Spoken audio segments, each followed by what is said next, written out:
성경 봉독하겠습니다. 오늘 우리에게 주시는 말씀 신약성경 마태복음 6장 5절부터 15절의 말씀입니다. 또 너희는 기도할 때에 외식하는 자와 같이 하지 말라.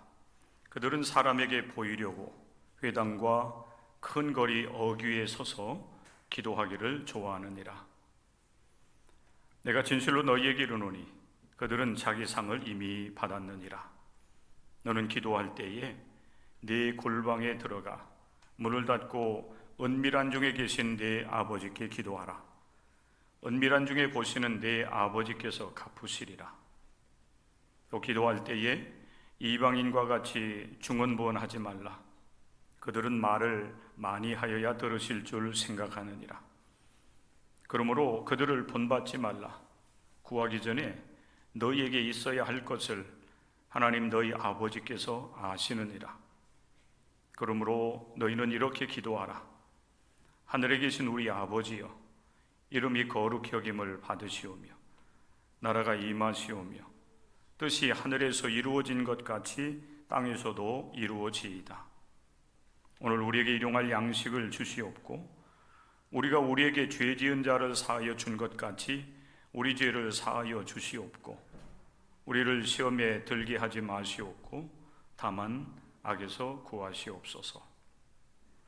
나라와 권세와 영광이 아버지께 영원히 싸움나이다. 아멘. 너희가 사람의 잘못을 용서하면 너희 하늘 아버지께서도 너희 잘못을 용서하시려니와 너희가 사람의 잘못을 용서하지 아니하면 너희 아버지께서도 너희 잘못을 용서하지 아니하시리라. 이런 살아계신 하나님의 말씀입니다. 아멘. 우리가 지난주에 외식하지 말라고 하는 예수 그리스도의 말씀을 함께 나눴습니다. 유대인들이 경건한 삶을 살아가기 위해서 중요하게 생각했던 세 가지: 구제하는 일, 또 기도하는 일, 또 금식하는 일. 이것을 굉장히 중요한 그런 경건의 그 생활로 여겼고, 또 그러한 그 삶을 실천해 나가는 사람들을 이제 믿음이 좋다, 아마 그렇게 말을 했으리라 생각이 됩니다. 그런데 예수님께서는 그 유대인들의 경건 생활을 이제 말씀을 하시면서 예수님을 따르는 기독교인들의 경건 생활은 어떠해야 되는지에 대해서 말씀을 해 주셨습니다. 아무리 구제를 많이 한다 할지라도 사람에게 보이려고, 그게 외식입니다. 외식하는 마음으로 구제를 하면 그것은 진정한 구제가 되지 못한다. 하나님의 상이 없다. 이렇게 말씀을 하셨습니다. 금식도 마찬가지입니다. 자신이 먹어야 될 그 음식을 금하면서 하나님 앞에 간절한 마음을 가지고 금식 기도를 한다 할지라도 금식하면서 다른 사람들에게 보이려고, 다른 사람들에게 인정받으려고, 칭찬받으려고 나는 금식하고 있다라고 하는 것을 드러내면서 금식을 한다고 하면 그것은 진정한 금식이 될 수 없다. 너희는 그렇게 해서는 안 된다라고 예수님께서 가르쳐 주셨습니다. 그 유대인의 3대 경건 행위 중에 이제 가운데에 들어가는 것이 기도입니다. 기도. 구제와 금식에 대해서는 지난주에 여러분에게 말씀을 드렸고, 오늘 이 오전 예배 시간을 통해서 여러분과 같이 나누는 말씀, 너는 기도할 때에 외식하는 자와 같이 하지 말라 하면서 예수님께서 너희는 기도할 때 이렇게 기도하라. 기도의 가장 그 본이 되는 가르침을 우리에게 주셨어요. 우리 기독교인들이 일생을 여러분 기도하면서 삶을 살아가는 사람들이 아닙니까? 오늘 그렇기 때문에 오늘 이 말씀을 여러분들이 소중하게 생각을 하고 마음의 문을 활짝 열고 주의 말씀을 여러분들이 같이 상고하면서 하나님의 음성을 듣는 복된 시간들로 삼아 나갈 수 있기를 바랍니다. 예수님은 기도할 때에 외식하는 자와 같이 하지 말라. 말씀을 하셨습니다. 이런 외식이라고 하는 것은 본질에서 벗어난 거예요. 우리 신앙인들은, 특별히 우리 기독교인들은 겉으로 드러나는 것, 어떤 행위, 또 모습, 이런 것에 집중하는, 또 치중하는 그런 사람들은 아닙니다. 겉으로 드러나는 것보다는 오히려 이 내면의 세계를 추구하는 사람들이에요. 그렇기 때문에 예수님께서는 구제할 때도 오른손이 하는 일을 왼손이 모르게 은밀하게 하라, 이렇게 말씀을 하는 것입니다. 또 금식할 때에도 다른 사람들에게 보이려고 얼굴을 흉하게 하고 또 행색도 좀 꾀지지하게 하면서 나는 금식하고 있으니 나 알아달라, 이렇게 하면서 금식한다고 하면 그거는 진정한 금식이 될 수 없다. 오히려 금식할 때에는 더 정결하고 깨끗하게, 다른 사람들이 저 사람 금식하고 있다라고 하는 것을 알지 못하게, 다른 사람에게 보이려고 금식하는 것이 아니라 사실은 우리의 금식은 하나님을 향해서 해야 된다라고 하는 말씀을 우리에게 해주셨는데, 오늘 여러분 기도도 마찬가지인 겁니다. 본질이 무엇인지, 기도의 본질이 무엇인지를 우리가 알고 기도 생활해야만 외식하지 아니하고, 그리고 우리 하나님께 드리는 기도가 주 안에서 이루어지는, 응답받는 기도의 생활을 우리가 할 수 있다고 하는 말씀을 주님께서 가르쳐 주십니다. 기도는 하나님과 함께하는 시간입니다. 하나님과 함께하는 모든 것은 넓은 의미에 있어서 다 기도라고 보시면 돼요. 하나님은 우리 가운데 임하여 계십니다. 그렇기 때문에 우리 모든 기독교인들이 영적 생활을 하든 기도 생활을 하든지 간에 가장 기본적으로 여러분들이 의식해야 될 것은 뭔가 하면은 우리 가운데 임하시는 하나님, 우리가 알 수 있어야 돼요. 그리고 그 안에 거하며 하나님과 대화하고 하나님과 친밀한 사귐을 갖는 것, 하나님과 친밀하게 이야기를 하는 것 그 자체가 우리에게 있어서는 기도가 된다라고 하는 사실이에요. 이런 그 기도 생활을 함에 있어서 우리 기독교인들이 하나님 외에 다른 어떤 그 주변의 환경이라든지 또 하나님 외에 다른 사람들을 의식할 필요가 없는 것입니다. 만약에 우리가 기도할 때에 하나님 외에 다른 어떤 것에 우리의 관심을 빼앗기고 사람들을 의식하면서 나는 하나님 앞에 기도합니다 라고 기도한다라고 하면 그것은 진정한 기도가 될 수가 없다는 것입니다. 그런데 여러분, 오늘 예수님께 주신 말씀을 보면은 그런 사람들이 있었어요. 이 자리에는 아마 없을 겁니다. 그죠? 이 자리에 계신 분들은 기도하면서 하나님 제 기도를 들어주세요 하면서 주변으로 이렇게 둘러보면서 사람들이 있으면 기도하는 척하고, 없으면은 그냥 자기 하고 싶은 일 하다가 또 누가 나타나면 기도하는 척 이렇게 하고 이런 사람들은 아마 없을 것 같아요. 그죠? 네. 그런 사람들이 있다고 하면 오늘 이 말씀을 통해서 깨닫는 은혜가 있기를 바랍니다. 회개할 거 있으면 회개하시고 바른 신앙생활로 하나님 앞에 시험을 받는 은혜가 있기를 바라요. 특별히 여러분, 유대인들 가운데에서는 그런 사람들이 있었기 때문에 예수님께서 그들의 잘못된 기도의 태도들, 그것을 지적을 하시면서 너희는 그렇게 하면 안 되고 이렇게 해야 된다라고 예수님께서 말씀을 해주고 계시는 거예요. 여러분, 우리가 함께 읽었던 이 마태복음 6장의 말씀을 한번 다시 보십시오. 5절 말씀 같이 한번 읽어보겠습니다. 마태복음 6장 5절입니다. 같이 읽습니다. 또 너희는 기도할 때에 외식하는 자와 같이 하지 말라. 그들은 사람에게 보이려고 회당과 큰 거리 어귀에 서서 기도하기를 좋아하느니라. 내가 진실로 너희에게 이르노니 그들은 자기 상을 이미 받았느니라. 유대인들 가운데 이런 외식하는 자들이 있었습니다. 그 당시 그런 외식하는 사람들이 있었다고 한다면 오늘 이 시대도 그런 사람들이 간혹 있을 수가 있다라고 하는 것이 이제 우리에게 경고가 되는 것입니다. 유대인들은 하루에 3번씩 기도했습니다. 해가 뜰 무렵 1차 기도하고, 그리고 오후 3시쯤, 3시면 이제 유대인들은 기도했습니다.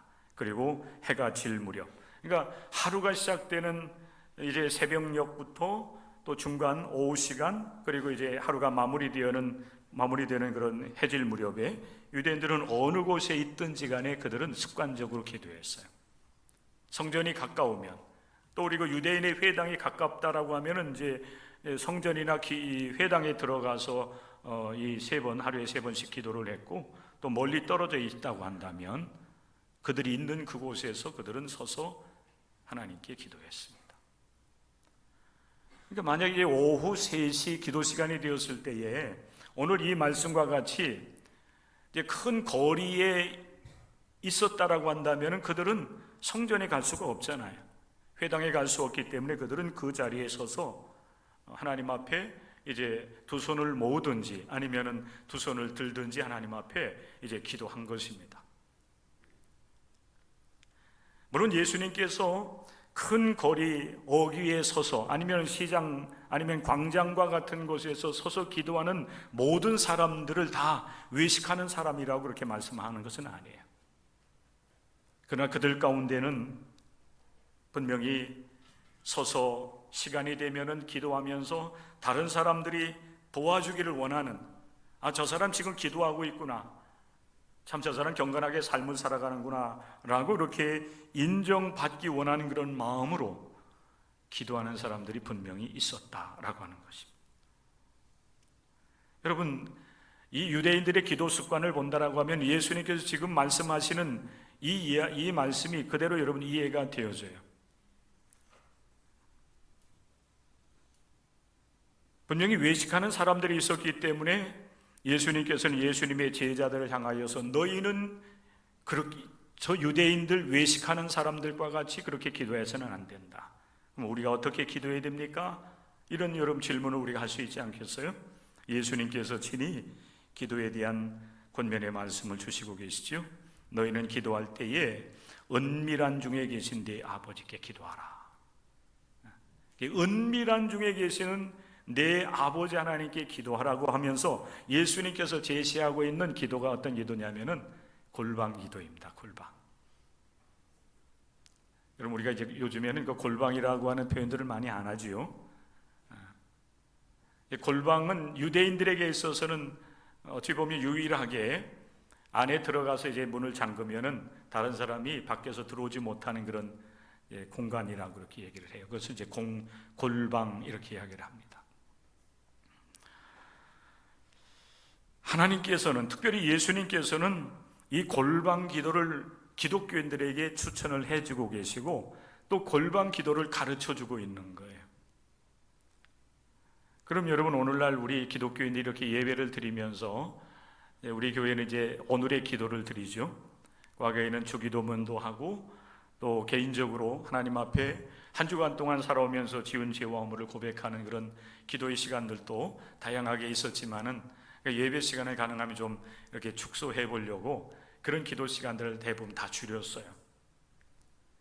그런데 오늘 이제 우리가 오늘의 기도를 드리면서 우리 권사님께서 앞에 나오셔서 기도문을 우리 하나님 앞에 기도하며 준비해 가지고 기도를 올려드렸잖아요.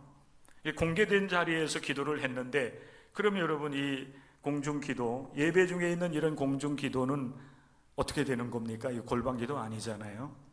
모든 사람들이 다 이제 있는 그 자리에서 모든 사람이 다 들을 수 있게 기도했다라고 하면은, 그러면 이 기도는 그럼 외식하는 기도입니까?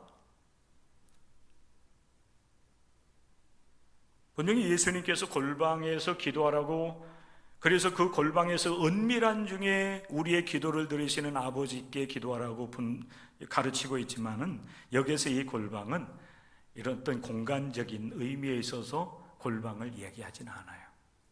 우리 교회에서 골방 얘기하면은, 제가 이제 오전 9시 예배 드리면서 여기가 골방입니다. 제가 여기 문 열고 들어가면 여러분들은 저를 못 봐요. 제가 이곳에 들어가서 하나님 앞에 2, 3분 동안 기도하고 나오면은 제가 어떤 기도했는지 알지 못하게 기도할 수가 있습니다. 그럼 여러분 매주 예배 드리면서 골방기도 이곳에 가서 해야 되나요? 네, 그렇지는 않을 거예요. 그런데 많은 여러분 기독교인들이 예수님의 이 가르침의 말씀을 읽고 또 이 말씀을 가지고 설교를 하면서 종종 그런 이제 좁은 의미에 있어서 골방만 얘기하는 경우들이 있을 수가 있습니다. 여러분들도 마찬가지예요. 예수님께서 그 말씀을 하시기를 사람들이 있는 곳에서 기도하면 안 되고 골방에 들어가서 은밀하게 기도하라고 그랬으니까 나는 골방에서 가서 기도할 거야. 그리고 나는 다른 사람들이 알아듣지 못하기에 은밀하게 계시는 하나님 앞에만 나는 기도할 거야 하면서 여러분 이렇게 발성하면서 기도하는 그 기도를 뭐 이렇게 이제 금지한다라고 하면은 그것도 사실 문제가 되는 겁니다. 오늘 예수님께서 너희는 골방에 들어가서 기도라고 하는 이 의미는 공간적인 의미의 골방이라고 하기보다는 하나님 앞에 기도할 때 유대인들과 같이 외식하지 말라는 거예요. 하나님께 기도해야 되는데 하나님보다 사람을 의식하면서 내가 기도하는 이 기도가 저 사람들에게 같이 예배드리는 사람들에게 좀 이렇게 기도 잘했다고 나중에 인정 이제 받을 만할까? 여러분 기도하면서 그런 마음 가지고 여러분 기도한다라고 하면은 그거는 하나님 앞에 기도하는 것이 되지 못할 거예요. 사람에게 기도하는 거죠. 사람의 귀를 즐겁게 하려고 또 사람들로부터 칭찬과 인정을 받으려고 기도하는 것에 불과하다고 하는, 그거는 진정한 기도가 될 수 없다라고 예수님께서 말씀을 하시는 것입니다. 제가 팔복에 대한 말씀을 여러분들에게 설교할 때에 그래도 팔복을 가장 이렇게 확실하게 잘 설명을 해주셨던 그 책 중에 하나가 이제 그 감리교 신학대학에서 신약학을 가르쳤던, 이제는 이미 이제 은퇴를 하셨고 저 전라도 신안 쪽에 가셔서 농사를 지으면서 생활하고 계시는 조경철 박사님이 계세요. 교수님이셨어요. 근데 이분이 그 가장 위대한 설교 산상수훈, 그 산상수훈을 강의하고 주석해 놓은 책이 있어요. 종말론적인 거지가 되라고 하는 그 책인데, 제가 팔복에 대한 말씀을 하면서 제가 이 부분은 이분이 이렇게 잘 해석해 놓은 것을 제가 여러분들에게 전해드립니다라고 하면서 사실은 몇 번 말씀을 드렸어요. 이 조경철 박사님이 교수님이 이 그 기도에 대한 그 이 부분을 주석 강해를 하면서 우리가 어떻게 하나님 앞에 기도해야 되는가, 외식하지 않는 기도는 어떤 기도인가에 대해서 세 가지를 얘기해 줬어요. 사실 제가 앞에서 한 얘기를 정리해 놓은 것과 같은 이야기가 되겠는데, 첫째는 뭔가 하면은 기도하면서 하나님이 아닌 사람을 의식하고 사람에게 기도하지 않는 것, 그게 외식하는 기도가 아니라고 이렇게 말씀을 하고 있어요.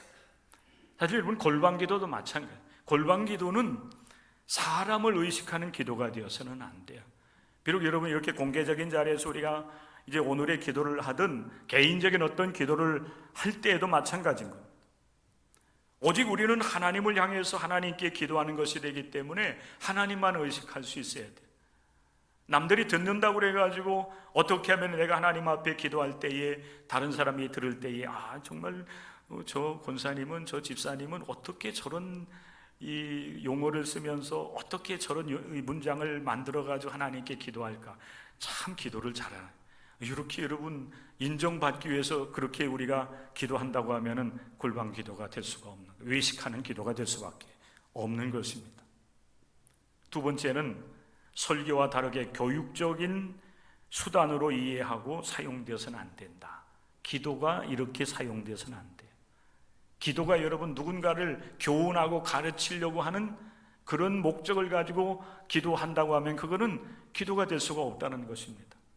종종 여러분 목사님들도 그렇고 성도들도 이렇게 우리가 오늘의 기도를 하든 또 회중을 대신해 가지고 하나님 앞에 기도를 할 때 종종 그런 생각을 가지고 기도하고 있구나라고 하는 것을 느낄 때가 종종 있어요. 내가 내가 말씀을 읽으면서 은혜 받았던 말씀을 앞에서 인용을 한다든지, 그것을 먼저 또 어느 분들은 쭉 또 읽고서 또 기도 또 따로 이게 들어가는 분들도 있는데, 굳이 사실은 우리가 하나님 앞에 어떤 이 회중 기도를 하든 공중 기도를 하든 오늘의 기도를 하든지 간에 그렇게 할 필요는 없어요. 기도는 여러 사람들을 대신해서 내가 하나님 앞에 올려드리는 것이기 때문에 굳이 거기에 성경 말씀을 인용하면서 그리고 그 이후에 또 기도를 따로 한다라고 하면은 굳이 그럴 필요는 없다. 목사들도 마찬가지, 목회자들도 기도하면서 누군가를 교훈하려고, 책망하려고, 여러분 사실제도 그런 목적을 가지고 기도 시간을 채워나가는 분들도 있잖아요. 그건 진정한 기도가 될 수가 없는 거예요. 기도는 말 그대로 하나님을 향하여서 하나님과의 친밀한 대화이고 또 이야기가 돼야 되고, 또 때로는 여러분 하나님 앞에 이제 올려드리는 간구가 될 수 있어야 되는 것입니다. 세 번째는 앞에서 한 설교의 요약으로 이용해서도 안 된다. 저도 종종 사실은 이렇게 많이 합니다. 특별히 새벽 기도회를 하면서 짧게 말씀을 전하면서도 마침 기도할 때 보면은 앞에서 이 설교한 거 그대로 또 반복해서 하나님 이렇게 해주세요, 이렇게 해주세요. 근데 기도는 그렇게 해서는 안 된다. 여러분, 우리의 기도는 오직 하나님과 대면하면서 드리는 골방의 기도, 그것은 사람을 의식하지 아니하고 오직 하나님을 향해서 우리 자신을 드리면서 하나님과의 친밀한 만남과 또 대화가 이루어지는 기도가 되어야 된다고 하는 사실을 여러분들이 기억할 수 있기를 바랍니다. 오직 하나님께만 집중하여서 하나님과 기도하는 여러분의 기도 생활이 될 수 있기를 주님의 이름으로 간절히 축복합니다. 그리고 주님께서 우리가 외식하는 기도가 되지 않으려고 하면은 이방인들과 같이 중언부언해서는 안 된다 말씀을 하고 계세요. 이게 앞에서는 유대인들의 그 잘못된 기도 습관들을 주님께 지적하시고 너희는 이렇게 기도해야 된다라고 권면을 하고 있고, 두 번째 말씀을 하실 때에는 이방인들의 중언부언에 대한 잘못된 사실을 이제 지적을 하고 있는 것입니다. 이렇게 보면 예수님 지적질 잘 하시는 것 같아. 그렇죠? 우리가 이 팔복 이후에 말씀을 나눌 때도 보면은 옛사람에게 말한 바, 너희가 이렇게 이제 성경을 읽었고 또 이렇게 가르침을 받았는데 나는 너희에게 말하노니 너희는 이렇게 해야 된다. 그래서 앞에 지적하고 뒤에는 바른 길을 제시해 주고 있어요. 지적질 하려고 해서 지적하시는 거 아니에요. 잘못된 신앙의 길로 가고 있기 때문에, 그렇죠? 올바른 길로 하나님을 향해서 나가야 되는데 좌우로 치우쳐가지고 엉뚱한 길로 가면서 나는 하나님 앞에 예배드리고 하나님 앞에 구제하고 하나님 앞에 금식하고 이렇게 여러분 나아가기 때문에 주님께서 아니야 그것은 잘못된 것이야 라고 주님께서 말씀하면서 바른 길을 제시해 주고 있는 거예요. 여러분, 이방인들은 중언부언했어요. 근데 이 말씀, 왜 이방인들이 중언부언했는지에 대한 이야기를 듣고 나니까 이방인들이 중언부언할 수밖에 없었구나. 또 이방인들은 말을 많이 해야만 하나님께서 응답하신다라고 그렇게 그들은 알고 있었구나. 그래서 말을 많이 했구나. 이게 이해가 됐어요. 여러분, 이방 사람들은 다양한 신들을 섬기고 있었습니다. 예수님 당시에 이방인들이 섬겼던 신들이 약 300여 가지가 된다고 그래요. 근데 그들보다 더 많은 신들을 섬기는 나라가 있어요. 일본이라고 얘기하잖아요. 일본은 심지어는 그 이순신 장군을 섬기는 사람도 있다고 그러고, 또 야구를 잘했던 선동열 선수를 또 신으로 이렇게 여러분 모시고 있다고 하기도 해요. 거기는 뭐 일본 사람들은 뭐 수만 가지의 신들을 아마 섬기는 그런 나라이라고 그렇게 생각을 해요. 근데 여러분, 이거 이방 사람들이 하나님 자기의 신들을 향해서 기도할 때에 신들이 워낙 많았기 때문에 쉼 없이 자기 자신들이 섬기는 그 신들의 이름들을 부를 수밖에 없었다고 그래요. 우리는 하나님 이렇게 부르면 되잖아요. 그런데 그들은 그들의 마음의 소원을 아리기 위해서는 수없이 많은 그 신들의 이름들을 끊임없이 불러야만 됐어요. 마치 주문을 외우듯이. 그러니까 그들은 중언부언 계속 할 수밖에 없었던 겁니다. 그리고 여러 신들에게 많은 말을 해서 그 많은 신들 가운데 어느 신이 자기의 그 기도를 들으시고 응답해 줄지 알지 못하기 때문에 많은 말을 해야만 됐다는 겁니다. 이해가 되지 않아요? 만약에 이방인들이 그들의 신, 바알이나 아세라나 그모스나 이런 다양한 신들의 이름을 다 부르고 그 중에 여호와 하나님이라는 우리가 믿는 하나님의 이름을 넣어가지고 부르고 나서 기도할 때에 누가 기도해 줄지 모르잖아요. 그러니까 많은 말을 해야 됐던 거예요. 근데 우리는 그런 여러 신들을 섬기는 사람들이 아닌 겁니다. 우리는 오직 유일하신 하나님, 모든 만물을 창조하신 창조주 하나님, 그 하나님이 내게 이 땅 위에서 살아갈 수 있는 생명을 허락해 주셨고, 그리고 나를 사랑하셔서 예수 그리스도를 통해서 우리를 구속하셔서 하나님 백성 삼아주신 하나님을 우리는 믿고 이 신앙의 길을 걸어갑니다. 그리고 하나님 앞에 기도하는 거예요. 그러니 여러분, 우리가 중언부언할 필요 없잖아요. 우리가 많은 말을 해야만 그 어떤 신들 중에 한 신이라도 내 기도를 들어주실 거야. 그러기 때문에 그들은 불안하기도 하고 불확실하기도 하고, 그렇기 때문에 많은 말을 하면서 여러 신들 중에 누구라도 내 기도를 들어줘야 된다고 생각하면서 그들은 많은 시간, 많은 기도를 해야만 됐던 겁니다. 그런데 여러분, 우리는 그렇지 않아요. 살아계신 하나님, 내 아버지 되시는 하나님, 나를 사랑하셔서 지금도 우리 곁에 계시고, 아니 여러분, 우리를 품으시고 함께 하시는 아버지 하나님을 섬기는 하나님의 사람들이기 때문에 친밀하게 하나님 아버지의 이름을 부르면서 기도하면 되는 것입니다. 그리고 예수님은 특별히 이렇게 말씀을 하셔요. 우리가 중언부언하지 아니하고 많은 말을 하지 않아도 되는 것은, 우리가 구하기 전에 전능하신 하나님은 우리의 모든 것을 아신다. 아멘입니까? 네. 우리의 모든 것을 아시는 아버지 하나님께서 우리 하나님이 되시는, 우리 아버지가 되시는 것. 그러니 여러분, 우리가 많은 말을 하면서 중언부언을 하면서 때를 쓰듯이 하나님 이 기도를 들어주지 아니하시면은 안 됩니다. 여러분, 때를 쓰면서 그렇게 여러분 기도할 이유가 없어요.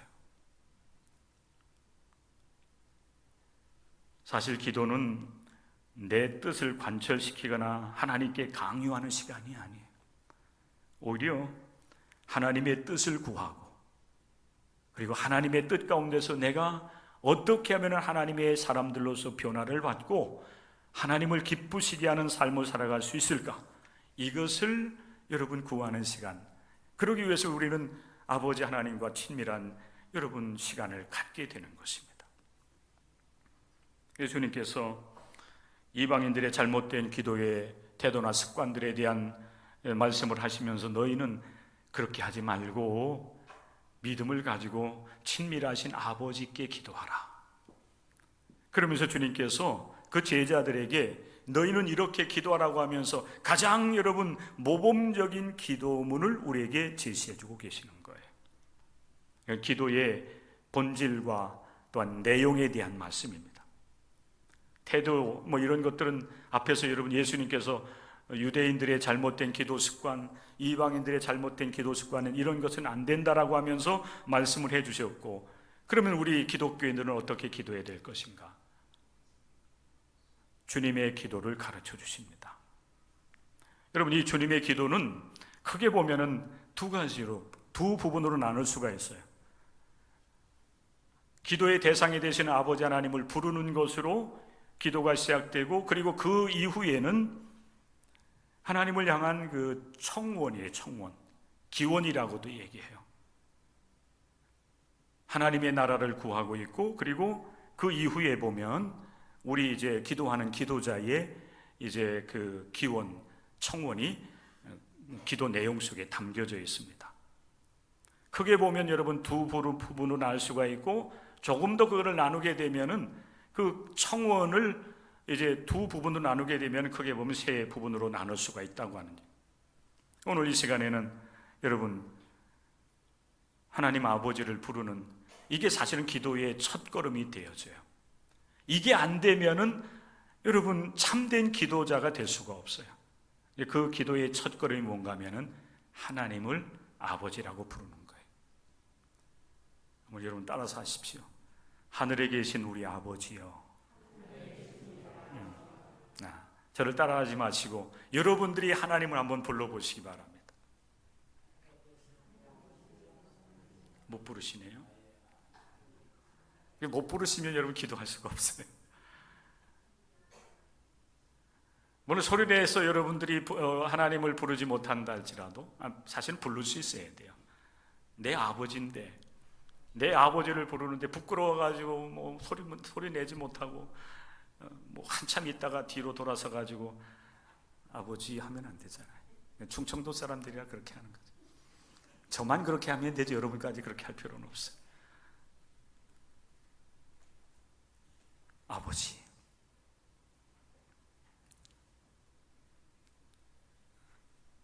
하늘에 계신 아버지. 여러분 이 호칭 속에는 우리가 누구에게 기도해야 되는가?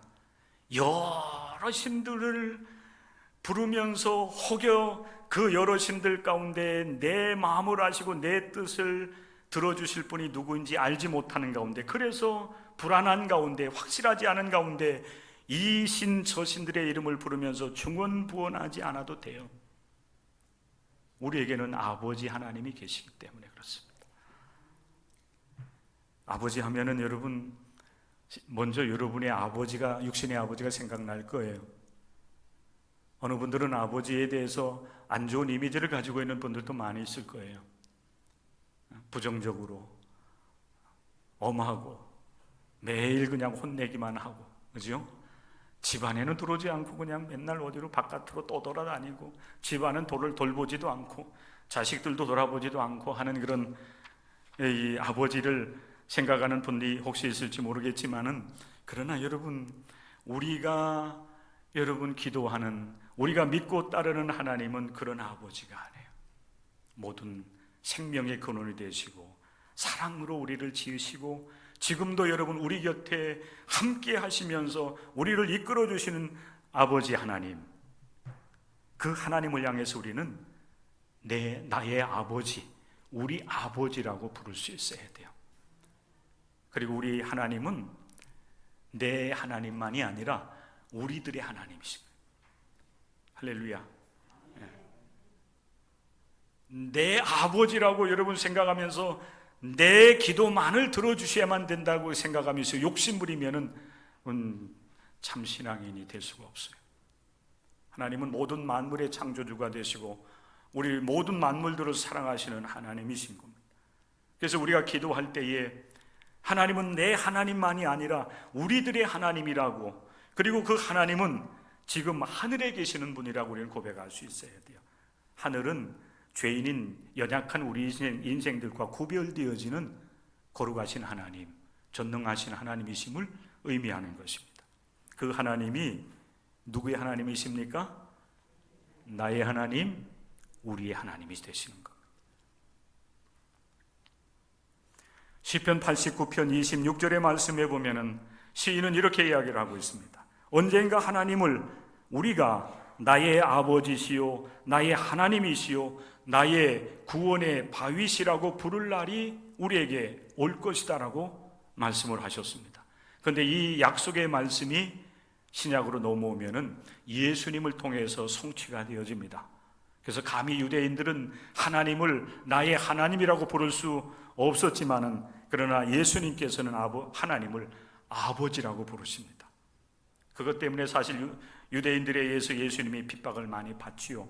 신성을 모독했다고 그렇게 몰리기도 합니다만은, 그러나 여러분, 아버지 하나님의 아들로 이 세상에 오신 예수님께서는 하나님을 아빠, 아버지라고 부르라고 말씀을 하셨어요.